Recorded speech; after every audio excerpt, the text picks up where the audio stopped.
You and I are familiar with a wedding approach or formula or ritual that's quite distant from the ancient Jewish wedding after which the Bible is patterned. It opens with a ketubah, the betrothal, the commitment.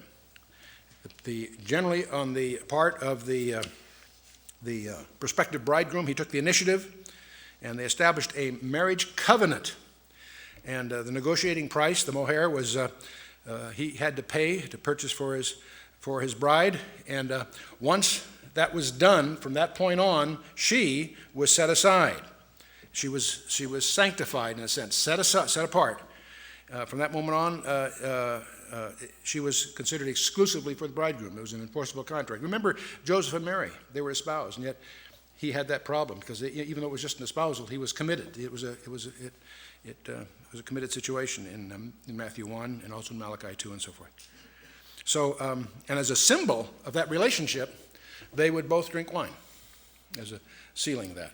So that led to the next step. And this is you'll find this all through the Scripture in Judges 14, 10, and 11, all the way through. But let's go on to the next part. After that happens, the bridegroom would depart to his father's house, and he would prepare typically a room addition that would take some time for him to construct and arrange for. Meanwhile, she would prepare for his imminent return. This is a very interesting concept that we need to embrace and understand because it's referred to all through the Scripture. And that is that the bridegroom, they're committed, but they're not married yet. And the bridegroom is absent. And how long he'll be gone is deliberately indeterminate. She does not know when he's going to return. That's what we mean by imminence. There was no preconditioned event that would have to take place before he could return. And when he finally did return, there was a surprise gathering, usually at night, often at midnight. And he would sometimes be gone, say maybe for a year, while he added a room to his father's house. And that would give her, of course, a chance to get her trousseau together and get prepared for married life. And so he would, at the end of this separation, he would come to take his bride with him. The groom, the best man, other male attendants would leave the father's house, conduct a torchlight procession typically to the home of the bride. And although the bride was expecting her groom to come, she didn't know when. And so as a result, the groom's arrival was typically preceded by a shout, and which forewarned the bride to be prepared for his coming. In the notes that accompany this, we'll have all the footnotes and the authorities for all these things. But that then leads to the chuppah. I might mention, by the way, in the surprise gathering, that is even memorialized in Matthew 25 by Jesus when he talks about the famous 10 virgins.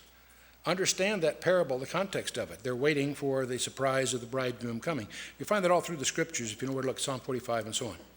But anyway, the chuppah then, that leads to the wedding proper, and they would be escorted by the members of the wedding party to the bridal chamber, originally a chuppah, now just memorialized with a little canopy, but in the original days it was a separate chamber. And prior to entering the chamber, the bride remained veiled so that no one could see her face. While the groomsmen and the bridesmaid waited outside, the bride and groom entered the bridal chamber alone. There, in the privacy of that place, they entered into physical union for the first time that consummated the marriage, and that was covenant, presumably maybe a year earlier. And after it was consummated, the groom would come out of the bridal chamber, announce that the consummation of the marriage to the members of the wedding party, and then the guests and so forth. The wedding party would announce it to the guests and so forth.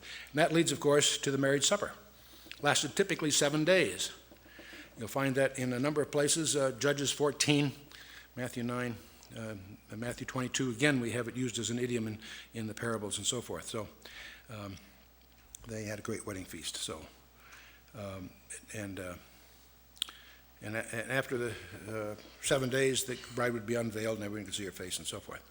So that's it. Now, what's interesting, this marriage model is not only in the Scriptures and in other authorities, it's fulfilled in the idiom of the church in the Scripture. The covenant was established. 1 Corinthians 11:25 deals with that. The purchase price was nothing other than the blood of Christ himself. 1 Corinthians 6:19-20 goes through that. In fact, that's what we usually do when we take communion, is to commemorate that. The bride then was set apart. You want to really read carefully Ephesians 5:25-27, where we have instructions where Paul tells that wives submit to your husbands and so forth. And he goes through that whole thing, and then he even quotes Genesis 2:24, for this cause shall a man leave his mother and his father and cleave to his wife, the two shall be one flesh. He quotes that in the context of the bride of Christ and Christ himself, Christ in the church. The very next verse after he quotes that, he says, just about the time you get there, you think what Paul is talking about is the marriage relationship. But then he throws you a curveball. He says, I speak of Christ in the church. He's expressing this model. And we're reminded of the first covenant in 1 Corinthians 11. The bridegroom presently has left for the Father's house. That's where he's been for this interval period of time. And there will be an escort to accompany him upon his return to gather his bride. And we'll see that in 1 Thessalonians 4 shortly. So.